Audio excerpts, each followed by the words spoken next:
Oria had learned in the 7 months since her husband died exactly how to make herself and her daughter invisible in a room, how to move through a place without asking anything of it, how to keep her eyes forward and her shoulders drawn in, and her steps quiet enough that nobody would notice the state of their boots or the thinness of her daughter's face. A skill no widow should ever have to learn so thoroughly, but one that the frontier teaches its unwanted with the ruthless efficiency of a schoolmaster who has given up on kindness and settled for survival. She stood just inside the doorway of the Dusty Spur Tavern on a cold October afternoon, her cloth bundle pressed tight against her side, Lida's small green hand gripped in hers. They had come to ask Mr. Dunmore, the tavern keeper, whether he had any cleaning work. Anything. She would have taken anything. Scrubbing floors after closing, washing glasses until her hands cracked, work that nobody else wanted, done by a woman nobody else saw. Dunmore told her, not unkindly but not gently either, that he had nothing for her this month, same as last month. Same flat tone, same brief glance that assessed her situation and found it inconvenient rather than urgent. She thanked him the way she thanked everyone who turned her away, with a quiet, practiced dignity that cost her more energy each time, but that she could not afford to stop spending, because dignity was the only currency she had left that nobody could devalue. They were almost to the door when Lida stopped walking, the small boots scuffed to a halt on the worn floorboards. Lida's hand tightened in her mother's grip, not pulling, not tugging, just anchoring. The 6-year-old's dark gray-green eyes, the color of winter sage, had fixed on something across the room she could not quite look away from. Oria followed her daughter's gaze to a table near the window, where a man sat alone with a plate of stew and cornbread, steam curling upward from the bowl in slow ribbons, the thick, heavy scent of roasted meat and root vegetables drifting across the room like something alive and searching. She did not need to ask what had caught Lida's eye. She had run out of ways to explain hunger to a 6-year-old months ago. Lida did something then that broke her mother's heart in a way that was small and precise and completely silent. She lifted her small green face toward the smell, her eyes closed. Just for a moment, her nostrils widened, taking in the warmth and the richness of the food she could not have, the way a person standing outside a window takes in the light from a room they are not allowed to enter. Then she opened her eyes, looked down at her own small hands, and pressed closer to her mother's leg, because she knew, at 6 years old, she already knew that wanting was a thing she was not supposed to do out loud. A 6-year-old should not know that. A 6-year-old should ask for food when she is hungry. She should point at a plate and say, "I want that," with the uncomplicated certainty of a child who believes the world will provide. Lida did not ask. Lida did not point. She closed her eyes and breathed in someone else's dinner, and then she made herself smaller, and that single gesture, that practiced automatic compression of want into silence, was the thing that caught the attention of the man at the window table. Colin Braden looked up from his stew. He saw the small orc girl with her eyes closed and her face tilted toward his plate, and something inside his chest turned over with a force that nearly took his breath. Because he recognized that gesture, he recognized it the way a man recognizes his own handwriting. 20 years ago, in a different kitchen, in a different town, a 7-year-old boy had done exactly the same thing. Closed his eyes, breathed in the smell of food he could not have, made himself smaller so the want would not show. That boy was him. Before we go any further, if you believe that sometimes the smallest moment in a room is the one that changes everything, take a moment to subscribe to Orc Girl Tales, then leave a like and drop a comment. What happens next at this table is going to stay with you. Colin Braden was 28 years old. He ran a small cattle operation 3 miles outside of Thornfield, built from nothing by a man who had started with nothing and was determined never to go back to it. His father had died when Coleman was 7, thrown from a horse on a ranch that went under within the year, leaving his mother to raise 3 children on whatever work a widow could find in a territory that did not offer widows many honest choices. Colin remembered specific winters with more clarity than he remembered most of his childhood. The particular ache of watching his mother claim she was not hungry, so the portions would stretch further. The shame of a boy's stomach growling in a schoolroom where other children's lunches came wrapped in more than hope. He remembered one winter morning with a precision that had not faded in 20 years. He was 9. The snow had been falling for 2 days without stopping, and the cupboard held a half loaf of bread and nothing else. His mother divided the bread into 3 pieces for the children and took none for herself. And when Colm asked why she was not eating, she said the words he would hear echoed in 100 different mouths over the years that followed. "I already ate while you were sleeping." He believed her at 9. By 10, he understood the lie. By 12, he could see the cost of it in his mother's face, the way her cheekbones grew sharper and her eyes grew larger, and her hands, which had once been strong, began to tremble when she lifted the pot from the fire. Then, one morning he opened the front door and found a basket. No note, no name, a loaf of bread, a jar of preserved fruit, and a piece of smoked meat wrapped in cloth. He never found out who left it. His mother never mentioned it. But the taste of that bread, warm and dense and real, stayed on his tongue for 20 years. The taste of being seen by someone who did not need to be thanked for seeing. He built his ranch on that taste, slowly, patiently, first as a hired hand earning $1 a day and saving every cent that was not strictly necessary for the next season's survival. By 25, he owned his own land. By 28, he had a modest operation that kept him fed and housed, and busy enough that the loneliness only really hit in the evenings, when the work was done and the house was quiet, and there was nobody to share the silence with. He had made himself a promise, somewhere in those hungry years, a promise so deep it had become part of the architecture of who he was, rather than something he had to remember to keep. If the day ever came when he sat in a warm room with food on his plate and saw a child looking at it the way he used to look at other people's food, he would not walk past. He would not pretend not to see. He would be the person who left the basket. Now that day had come, and the child was a small orc girl, with winter sage eyes and a face so thin it made his stomach clench with a recognition that bypassed every barrier he had built between himself and the past. He set down his fork. He did it without thinking, the way the body does things before the mind has finished deciding. The fork touched the plate with a small clink, and he was already standing. "Ma'am," he said, looking at Oria.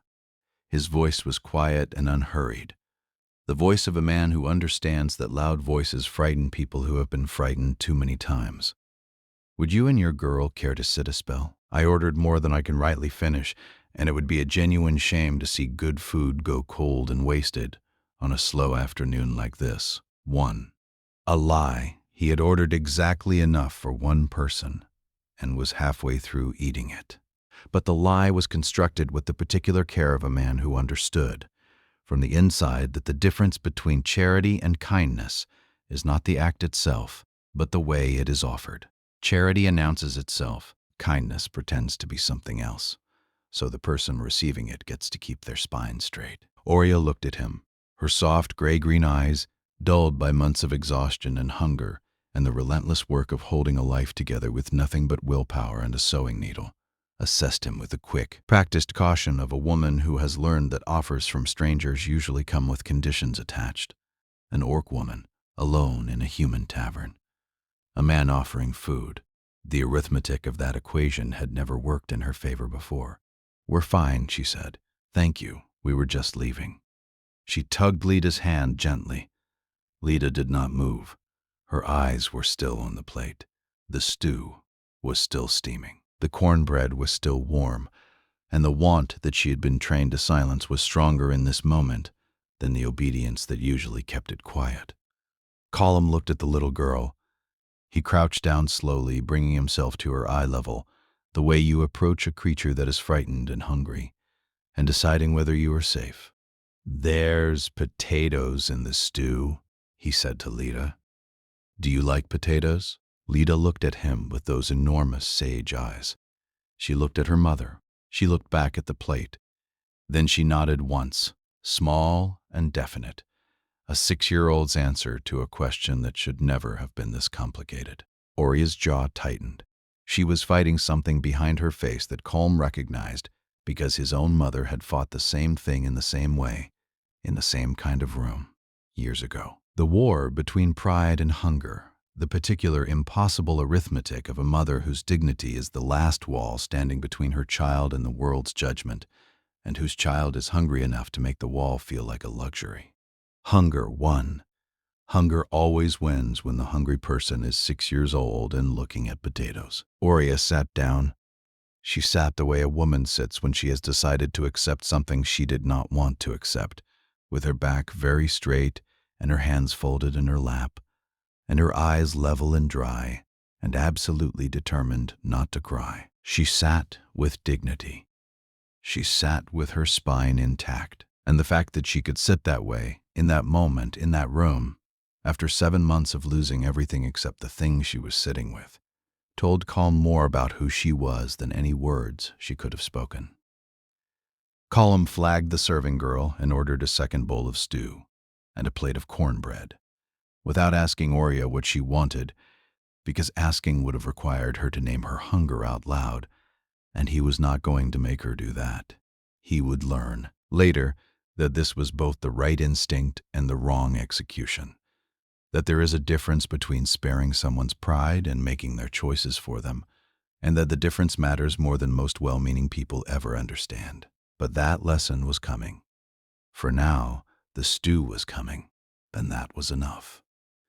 Lida ate slowly, the careful, measured eating of a child who has learned that food is not always reliable and must therefore be treated with the particular respect that scarcity teaches.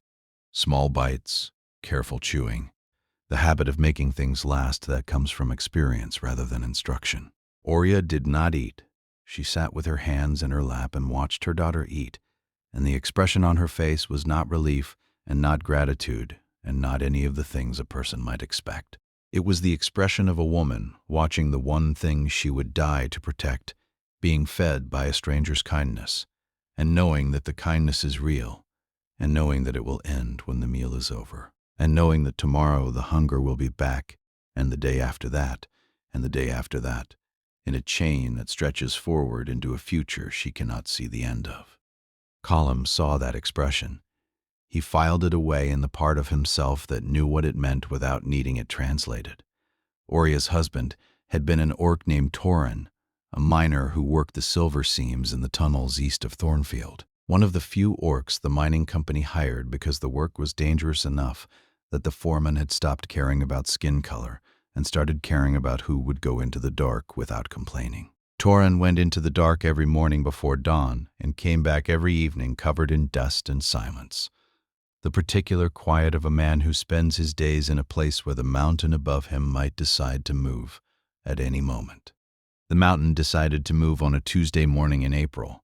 3 men buried under rock the company took 11 days to clear, though everyone in town knew by the second day there would be no one left alive to find. Torin left Oria with Lida, a small rented house at the edge of town, and debts, money borrowed against the promise of a mining claim that had never paid out, secured against the house itself and the one thing of real value Oria owned. A weaving loom her mother had brought from the eastern orc settlements, a heavy, beautiful instrument of dark mountain wood and orc-forged iron that represented the only trade Oria actually knew well enough to earn a living by. 7 months. 7 months of doing every kind of work Thornfield would give a widow with a young daughter, and an orc widow at that. Laundry, mending, the occasional cleaning job when one came available, and door after door after door that opened to her knock and closed to her face. She remembered every door. The baker on Mill Street who looked at her green skin and said, "Not hiring today," before she had opened her mouth. The dressmaker on the square who said, "I use my own people for alterations," the word people carrying a weight that had nothing to do with employment and everything to do with species. The boarding house that needed a chambermaid and told her the position was filled an hour after she inquired, then hired a human girl the same afternoon. The general store that let her sweep the front steps for a quarter and then asked her not to come during business hours because customers notice. Lida was with her for most of these, small green hand in her mother's larger one, walking the streets of a town that needed orc labor in its mines, but preferred orc faces out of its shops. 6 years old and already learning the geography of where she was welcome and where she was not. A map that no child should have to carry, but that orc children in human settlements learn to read before they learn to read words. One afternoon, walking home from another closed door, Lida looked up at her mother and asked the question that Oria had been dreading since April. "Mama, why don't they want us?" Oria stopped walking. She looked down at her daughter's face, thin and earnest and trusting, and she did the thing mothers do when the truth is too heavy and the child is too young, and the only alternative is a lie that might be true someday. "They don't know us yet," she said.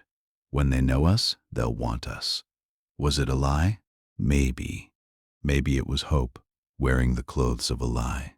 Maybe it was the thing you say to a 6-year-old because the alternative is telling her that the world is harder than it should be, and that some doors stay closed no matter how many times you knock, and a 6-year-old is too young for that. Even an orc 6-year-old who has already learned to close her eyes and breathe in someone else's dinner without asking for any. At night, after Lida was asleep, Oria sat at her loom, the last thing she had, her mother's loom, brought across the mountains from the eastern settlements in a cart that broke twice on the way, and was rebuilt both times because the loom was worth more than the cart, and more than the horse, and more than anything else in the cart combined. It was made of dark ironwood, heavy and warm to the touch, with orc-forged iron fittings that had not rusted in 40 years. Her mother had woven on it every day of her adult life, and the wood had absorbed the oil of her hands until it gleamed with a particular depth that no polish could replicate. Oria ran her fingers along the frame. She could not use it. She had no thread to weave with, no commissions, no customers. The loom sat silent and dark in the corner of her rented house, like a musical instrument, with no one to play it. But it was hers. It was the last thing that was hers, and Mr. Aldworth at the Thornfield Bank had told her, in the patient, measured voice of a man whose patience cost him nothing while the debt continued accruing interest, that she had until the first snow to pay what remained, or the bank would take the house and everything in it, the loom included. She pressed her forehead against the frame. The wood was cool and smooth against her green skin. She closed her eyes and felt the grain of it, the 40 years of her mother's hands worn into its surface, and a single tear fell onto the ironwood and ran along the grain like a drop of rain, finding its way down a mountainside. She wiped it with her sleeve. She stood up. She went to Lida's bed and straightened the blanket and tucked the edges in, because that was the thing she could do right now, in this moment. That did not cost money and did not require permission, and did not depend on a door being opened by someone who might choose to close it. Then she lay down in her own bed and did not sleep for a very long time. And outside the window, the first clouds of the season moved across the mountains, heavy and low, carrying the snow that would arrive within weeks and take with it whatever was left of the time Mr. Aldworth had given her. The morning after the tavern, calm Braden rode into Thornfield with a torn work shirt folded over his saddle horn. The shirt had been torn for a week. He had been planning to mend it himself the way he mended everything on the ranch, with the uneven, functional stitching of a man who understood thread as a building material rather than a craft. He could have fixed it in 10 minutes. Instead, he rode 3 miles into town, tied his horse at the rail outside Oria's rented house, and knocked on the door. "Morning, ma'am. I've got a shirt that needs mending, and I was told you do good work. What would you charge for a job like this?" He had not been told she did good work. He had not been told anything about her beyond what he observed in the tavern the afternoon before. But the question was constructed carefully, with the particular architecture of a man who understood that the difference between charity and employment is the direction of the transaction. Charity flows downward. Employment flows sideways. He was offering sideways. Oria took the shirt.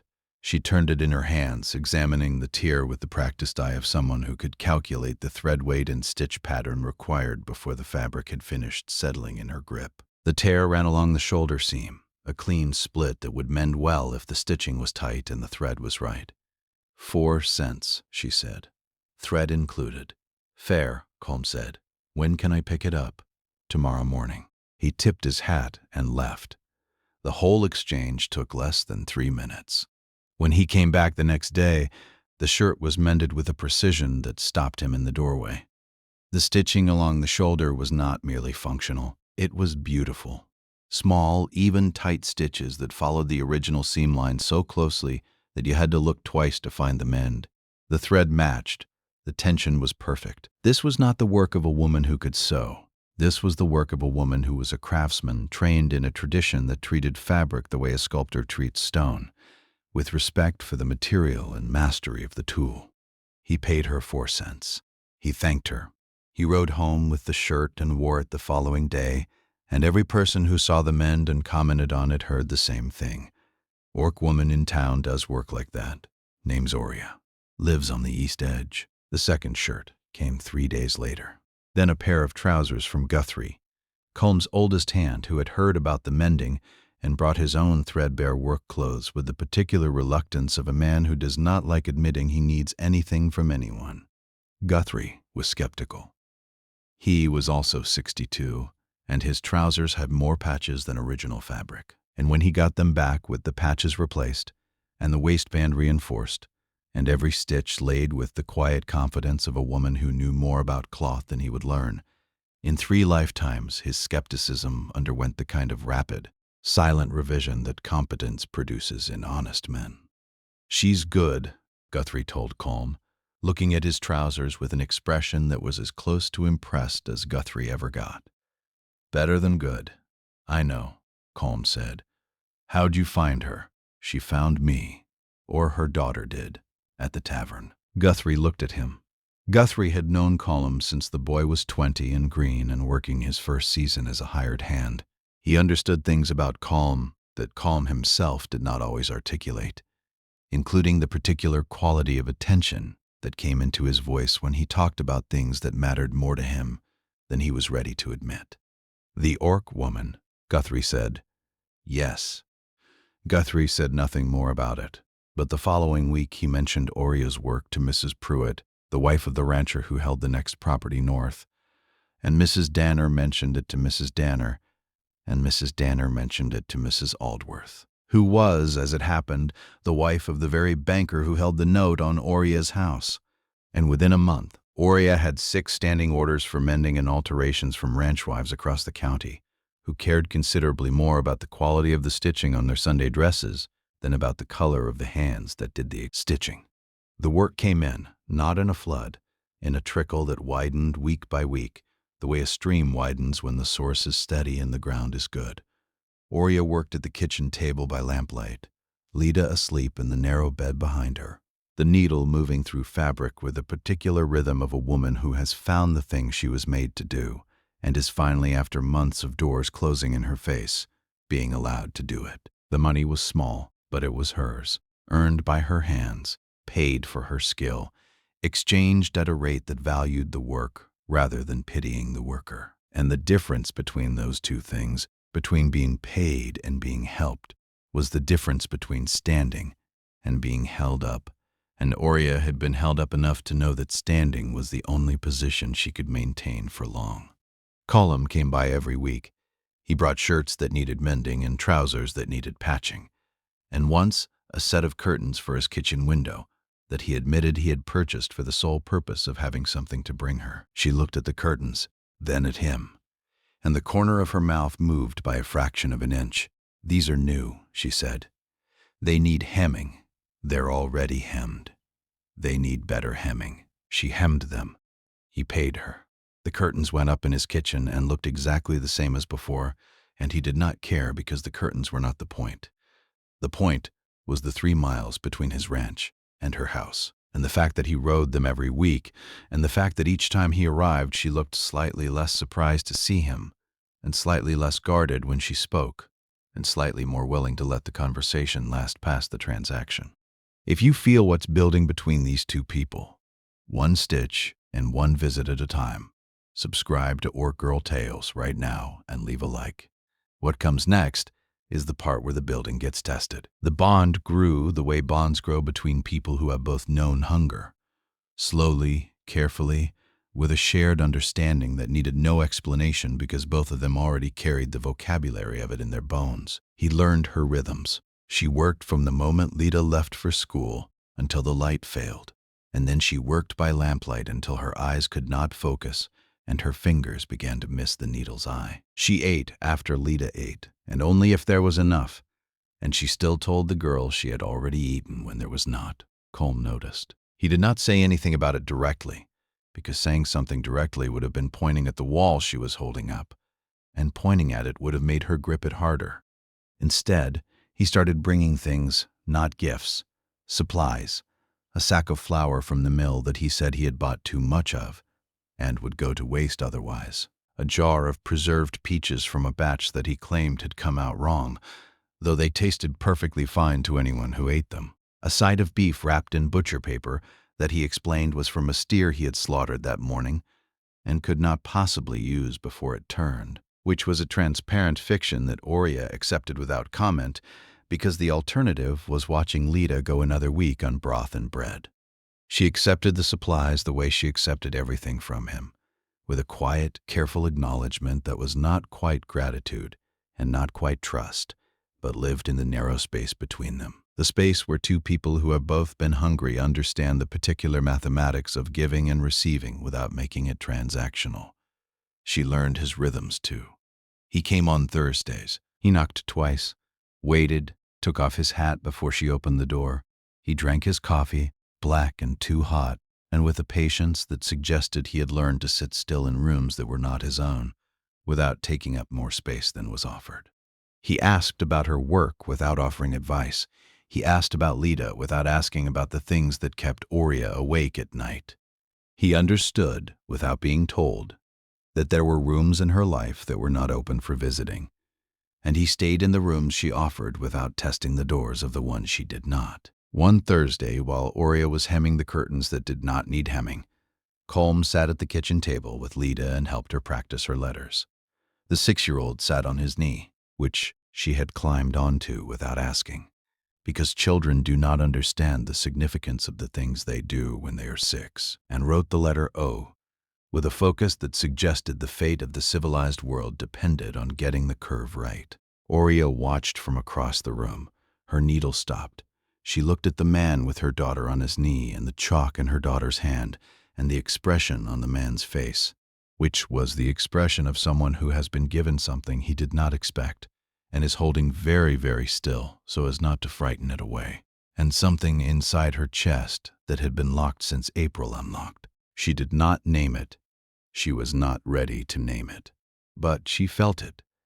The way you feel a season change, not all at once, but in the particular quality of the light and the temperature of the air and the sense that the ground beneath you is no longer frozen, even if you cannot yet see the green. Then, Colm did the thing that nearly ruined everything. He meant well. That is the thing about well-meaning men. They mean well with such confidence and such energy that they sometimes forget to check whether the person they are meaning well at has been consulted about the meaning.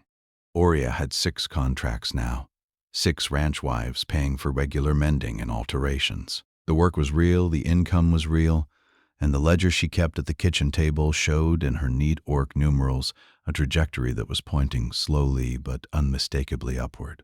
It was not enough to pay the debt in full, but it was enough to prove that the debt could be paid given time.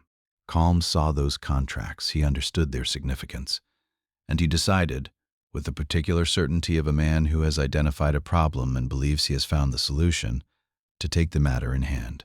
He collected the 6 contracts. He organized them into a leather folder with a summary of projected annual income calculated from the existing order rates. He rode into town, walked into the offices of Mr. Aldworth at the Thornfield Bank, and laid the folder on the banker's desk. "This is what Mrs. Callahan earns," he said. "Documented, contracted, growing. She can service the debt if you restructure the terms. 2 years instead of 2 months. Secured against the income, not the loom." Mr. Aldworth looked at the folder. He looked at the numbers. He looked at Colm with the expression of a man who is being shown something he has not been shown before and is recalculating accordingly. "I'll review it," Aldworth said. Colm rode home satisfied. He had solved the problem. He had used the tools available to him, initiative and organization, and the particular confidence of a man who knew his way around a business negotiation. And he had fixed a thing that needed fixing. He told Oria that evening, expecting, if not gratitude, at least the acknowledgement that what he had done was useful. What he got was something else entirely. Oria set down the shirt she was mending. She set it down with a controlled precision that was worse than throwing it, because the control was the sound of a woman holding something much larger than anger in check, with the last of her available strength. "You went to the bank," she said. Her voice was very level. I put together a folder showing, "You went to the bank with my contracts, behind my back, without asking me. Without telling me, you took the work I built with my own hands, and you carried it into a room where I was not present, and you used it to make a decision about my life that I did not participate in." The kitchen went very quiet. Lida was asleep in the next room. The lamp flickered. The loom stood in its corner, dark and heavy and silent. "I was trying to help," Kalman said. "I know you were trying to help. That is not the problem. The problem is that you decided what help looked like, and you delivered it without asking me whether I wanted it delivered that way." She looked at him with those gray-green eyes, and the thing in them was not anger. It was something older and deeper and more wounded than anger. It was the accumulated exhaustion of 7 months of being acted upon by people who thought they knew what was best for a widow and an orc and a woman with a child and a debt, without ever once sitting down across from her and asking, "What do you want? What do you need? What would help, in your words, on your terms?" "Do you know what I have left?" she said. "My daughter, my loom, and my choices. The bank wants the loom. The world took everything else. My choices are the only thing nobody has been able to take from me yet, and you just made one of them for me." Kalman stood in her kitchen, with his hat in his hands, and the folder on the table between them, and the sick, heavy understanding that the woman across from him was right, completely, and precisely right, and that his good intentions did not make her wrong. "I'm sorry," he said. "You're right. I should have asked." "Yes," she said. "What do you want me to do?" She looked at the folder. She looked at the contracts inside it, the ones she had earned with her own hands, stitch by stitch, door by door, in a town that had spent 7 months telling her she was not worth hiring. She looked at the evidence of her own capability laid out in someone else's handwriting, carried into a room she had not been invited to, and used to make a case she had not been consulted about. "Bring it to me," she said. "Next time, bring it to me first. Let me decide what to do with it. Let me walk it into that bank myself, or not walk it in, or burn it in the fireplace if that's what I choose. But let it be my choice." "I will," Calm said. "I promise." He meant it, and the fact that he meant it, the fact that he heard what she said and did not argue or explain or minimize or offer the particular deflating apology of a man who is sorry he got caught rather than sorry he was wrong. That fact was worth more to Oria than any folder full of contracts.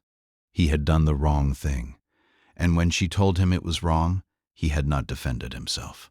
He had listened, he had agreed, he had asked what she wanted him to do instead. That, in her experience, was a very rare thing in a man, human or orc. Very rare indeed. 2 weeks later, he came back with the folder. This time, he set it on her kitchen table and stepped back. "I organized it," he said. "Your contracts, your numbers, your work. It's all there. What you do with it is your decision. If you want to take it to Aldworth, I'll ride with you. If you don't, it stays on this table, and I never mention it again." Oria looked at the folder. She opened it. She read every page, every number, every contract. She saw her own work reflected back at her in ink and paper, the accumulated evidence of 7 months of refusing to disappear. And the sight of it, the physical proof that what she had built with her needle and her thread and her stubborn, unbreakable will was real and measurable and worth something in the language that banks understand, made her throat tight in a way she did not try to hide. She closed the folder. She picked it up. She put on her coat. "I'll ride with you if you want. Colm said. I do, she said. But I walk in first, and I do the talking. Wouldn't have it any other way. They rode to the bank together. Oria walked in first. She set the folder on Aldworth's desk herself, opened it herself, and explained in her own words, in her own voice, what the numbers meant and what she was asking for. Colm stood behind her and said nothing, because saying nothing was the thing he had learned to do, and it was the right thing, and it was harder than saying something, and that was exactly why it mattered. Aldworth reviewed the folder. He looked at the contracts. He looked at the orc woman standing in front of his desk with her spine straight and her chin level, and her gray-green eyes steady on his face, and something in his expression shifted. Not dramatically, the way a door opens that has been stuck for a long time and finally gives. 2 years, he said. Same rate. Secured against the income documented here, not the loom. Oria nodded once. She signed the papers. She walked out of the bank into the cold October air, with the folder under her arm and the loom still in her house, and the debt restructured on terms that she had negotiated herself. In a room she had walked into on her own legs, and the ground beneath her feet felt different. Not because the debt was gone, it wasn't, but because for the first time in 7 months, she was standing on ground that nobody was trying to take from under her. Colm was waiting outside with the horses. You should have asked me before you built that folder too, she told him, though the heat had gone out of it. I asked Mrs. Pruitt and the others myself with your name on every line, he said. But I brought it to you before I walked it into that bank. Reckoned that was the part I'd learned to get right this time. She looked at him, at this man who had gotten it wrong and then gotten it right. Who had listened when she told him the difference? Who had stood behind her in the bank and said nothing? Not because he had nothing to say, but because the most important thing he could do in that room was let her voice be the one that filled it. Thank you, she said. It was the first time she had thanked him for anything since the tavern, and it meant more than either of them had words for, because this time the thank you was not for the food or the folder or the ride to the bank. It was for the silence, for the standing behind instead of in front, for the learning, which is the hardest kind of help there is, because it requires the helper to stop helping long enough to let the person they care about do the thing themselves. She found him mending fence the following week. The debt was settled and restructured. The ordeal was behind them. And the question she had been avoiding all autumn had answered itself somewhere in the space of that single, tense afternoon at the bank. The folder of contracts still sitting on her kitchen table where she had left it. A physical reminder of exactly what her own 2 hands had already built before anyone stepped in to help her prove it. I want to set up a proper shop in town, she told him. He was kneeling in the cold, gloves off, wire cutters in his hand, replacing a section of fence that the frost had buckled. He looked up at her without standing. Not just mending taken in at the kitchen table, she continued. A real trade with my name on the sign, built on exactly what that folder proved was already true. It'll do well, Colm said, setting down the wire cutters. Half the county already knows your work is worth paying for. Is that all you have to say about it? He stood up slowly. He dusted the snow off his knees and looked at her. And the look had the particular quality that comes into a man's face when he's been holding something in for a very long time and has decided on this particular afternoon that the holding is done. No, he said. That's not all I have to say. I've spent 2 months watching you hold your whole world together with nothing but stubbornness and a sewing needle. And I'd like the chance to spend considerably longer than 2 months doing it alongside you, instead of just admiring it from a distance. He paused. That is a business proposal, and something else besides, if you'll have both. Oria looked at this man who had learned, in the space of a single argument, exactly how to help without taking over, who had waited for her to choose rather than deciding for her, who had stood behind her in a banker's office and said nothing, not because he had nothing to say, but because her voice was the one that mattered in that room, who had ridden 3 miles every Thursday with shirts that did not need mending and curtains that did not need hemming, and a patience so deep it had become indistinguishable from something warmer that neither of them had been ready to name until now. Yes, she said, I'll have both. They married in January once the debt was fully settled and the worst of the winter had broken. The ceremony was at the Thornfield Church, small and quiet, with half the county in attendance because word travels fast on the frontier, and a human rancher marrying an orc seamstress was the kind of story that people wanted to be present for, even if they had not yet decided how they felt about it. Oria wore a dress she had made herself, not white because white was impractical and she was not a woman who chose impractical things. Dark mountain blue, the color of the sky just before dawn breaks, over the ridge, sewn with the tight, even stitching that had become her signature. The hem finished with a border of small orc symbols that her mother had taught her, each one meaning something in the old tradition that she had never forgotten, and never would. She had worked on it at night after the shop orders were done, by lamplight, taking more care with each stitch than she had taken with anything she had ever made, because this was for her, and she had spent 7 months making things for other people, and deserved, at last, to make something beautiful for herself.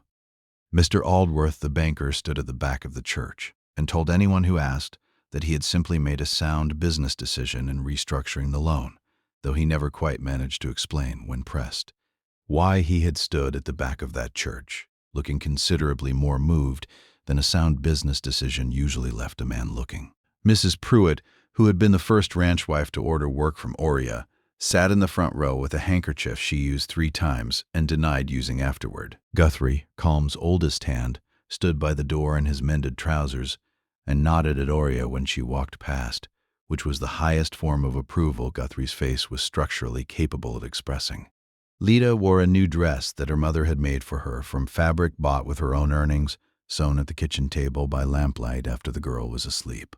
The stitching along the hem was the finest work Oria had ever done, because some things deserve the best you have, and a daughter at her mother's wedding is one of them. Oria opened her shop that spring, a small storefront on Thornfield's main street, with a sign above the door that read in plain, clear letters, Oria Brayton, Seamstress. Built on the same 6 contracts that Calm had once carried into a bank in a leather folder, and growing steadily from there. She hired a second seamstress within the first year, a widow herself, an orc woman who had been doing piecework in her home for less than half what the work was worth.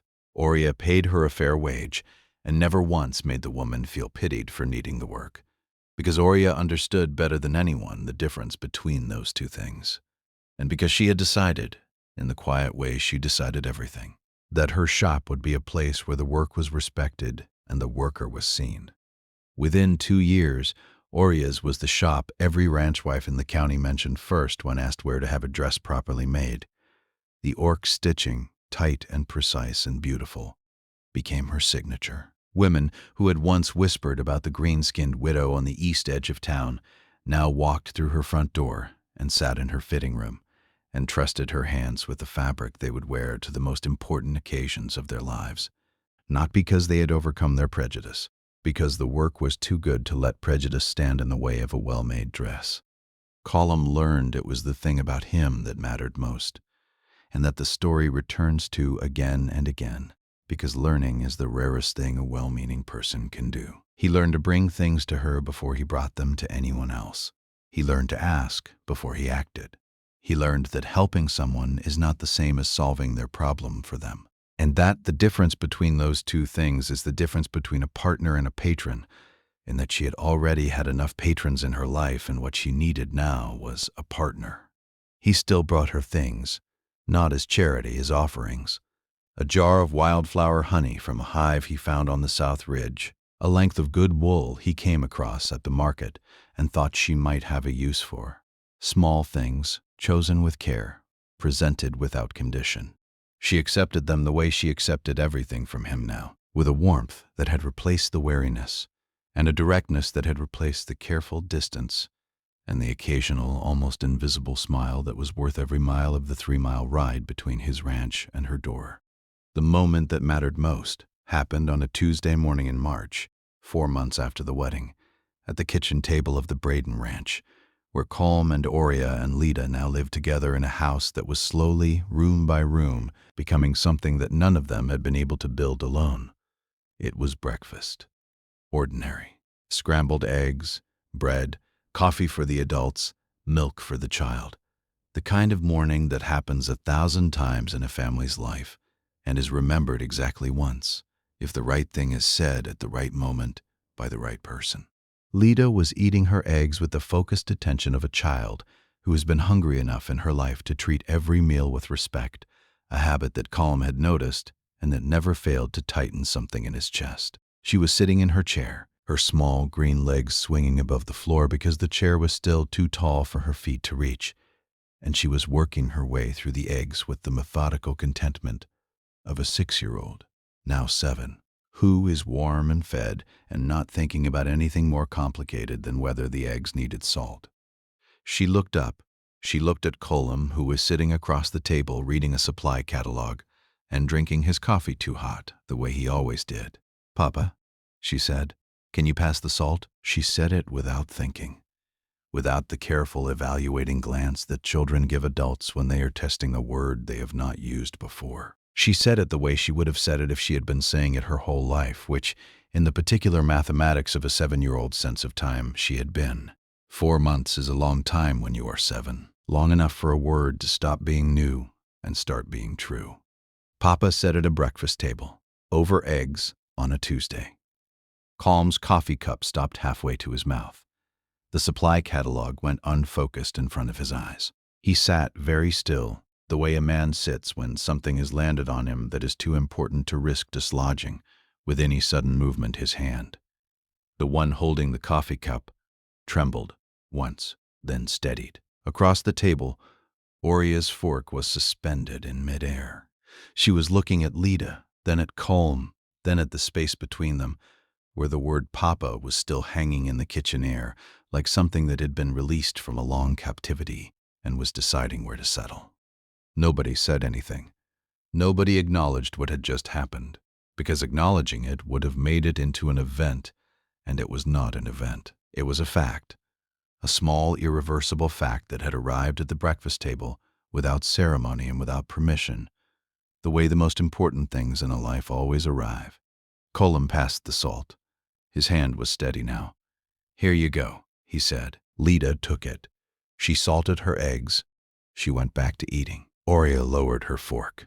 She looked at her plate. She did not look at Colm, and he did not look at her, because the thing that had just happened between them was too large and too tender to be examined directly. It could only be felt, the way you feel the ground shift beneath a house that has found its foundation. Lida never called him anything else after that, not Mr. Braden, not Colm. Papa said every morning at breakfast, every evening at supper, every night when he carried her to bed because she had fallen asleep on the kitchen floor while her mother worked at the loom that the bank had tried to take and that now sat in its own room in the Braden ranch house, turning out fabric that half the county wore, and none of them could get from anywhere else. Lida grew up at the Braden ranch. She learned to ride by the time she was 8, Colm lifting her onto the saddle with hands that were patient and sure, the same hands that had once been too small to reach the bread shelf in his own mother's kitchen. She learned to sew nearly as well as her mother by 10, sitting beside the loom in the evenings while Oria worked, watching the shuttle move through the warp with the focused attention of a child absorbing something she would carry for the rest of her life. She carried pieces of both of them forward in equal measure, her mother's precision and her father's patience, Oria's craft and Colm's steadiness, the Orc tradition of her grandmother's loom, and the frontier practicality of a ranch that needed every hand it could get. She made her first piece of clothing at 11, a simple shirt, cut from fabric she had woven herself on the loom, sewn with stitches that were not yet as tight as her mother's, but were closer than any 11-year-old had a right to produce. She gave it to Colm on his birthday. He wore it for 3 days straight before Oria made him take it off to wash it, and he put it back on while it was still damp because he said it was the best shirt he had ever owned, which was true, not because of the tailoring but because of the hands that had made it. She never again went to bed hungry a single night in her life, a fact that Colm made quietly, permanently certain of every single day without ever once making a show of it, because he remembered what it felt like to be hungry. And he had promised himself a long time ago, in a kitchen where the cupboard held half a loaf of bread and nothing else, that if he ever had the chance to be for someone else's child, the person he had needed at 7 years old and never quite got in time, he would not waste it. He did not waste it. Oria kept framed on the wall of her shop the first receipt column had ever paid her, 4 cents, for mending a torn shirt, a piece of paper so small it barely filled the frame. With a number so modest, it would make anyone who saw it smile. But customers who asked about it heard the same thing every time. That receipt marks the exact day someone first noticed that my work was worth paying for, Oria told them. Not pitying, paying. There's a difference bigger than most people realize between being given something out of sympathy and being paid for something out of respect. This, she touched the glass that covered the faded paper, is respect. 4 cents of it. And everything in this shop grew from those 4 cents. The receipt hung on the wall beside a length of fabric woven on her mother's loom, the first piece Oria had produced after the debt was settled, and the loom was safe. The fabric was dark mountain wool, dense and warm, woven in a pattern her mother had taught her in the eastern settlements, before Oria was old enough to understand why her mother insisted she learn by heart rather than from a book. Because paper can be taken, her mother had said. What lives in your hands, they cannot steal. They had tried to steal the loom. They had tried to take the house and the machine, and everything that stood between a widow and the particular kind of poverty that erases a person from the records of the living. And they had failed, not because a man on a horse had ridden in and rescued her, but because a woman with a needle and a loom and a daughter to feed had refused, day after day, stitch after stitch, door after closed door, to stop being worth something. Calm Braden had done a great thing. He had looked across a tavern at a child who was hungry and a mother who was invisible, and he had stood up, and he had offered food with the particular care of a man who understood that the way you offer matters as much as what you offer. He had gotten it wrong once at the bank, and he had gotten it right every time after, and the getting it right was the thing that made him worth marrying, and the getting it wrong first was the thing that made the getting it right mean something. But the thing that actually saved Oria was not calm. It was never calm. It was Oria. It was her hands and her needle and her loom, and the 7 months of walking through doors that slammed, and streets that whispered, and mornings that started with an empty cupboard and a daughter who needed feeding. It was her refusal to stop working when the work was not rewarded. Her refusal to stop knocking when the doors stayed closed. Her refusal, most importantly, to stop believing that the work she did with her own green hands was worth exactly what it was worth, regardless of what the world thought about the hands that did it. 20 years before Coleman ever met Lida, he was the hungry kid nobody noticed fast enough. That is the detail that actually breaks something open in this story. Not the folder full of contracts, not even the plate of stew.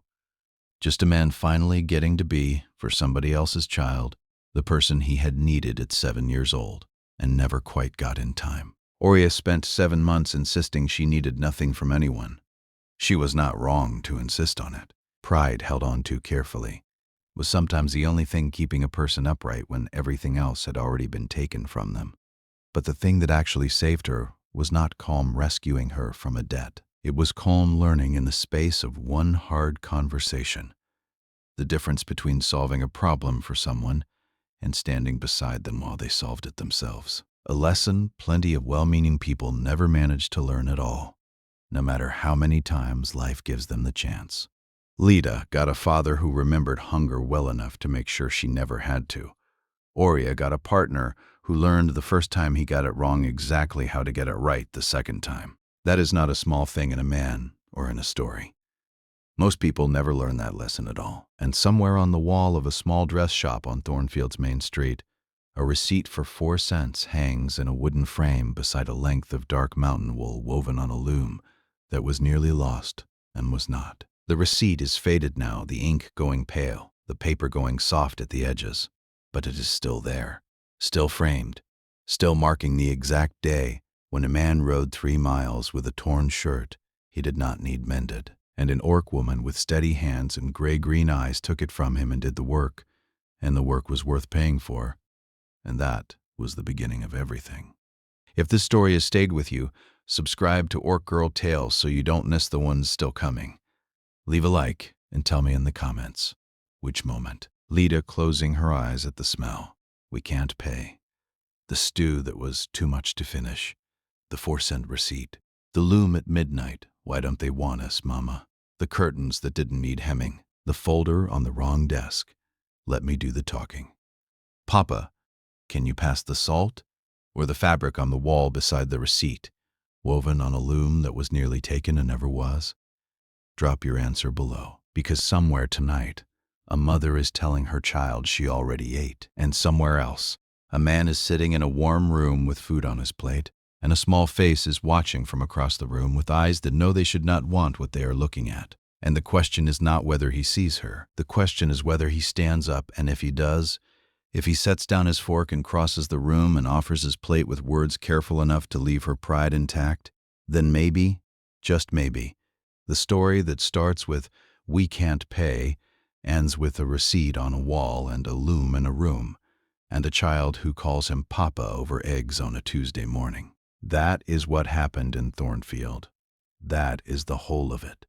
A plate of stew, a 4-cent receipt, a word spoken without thinking at a breakfast table, and a loom that was nearly taken, and never was, still turning, still weaving, still carrying in its dark ironwood frame the proof that what lives in a woman's hands cannot be stolen by anyone.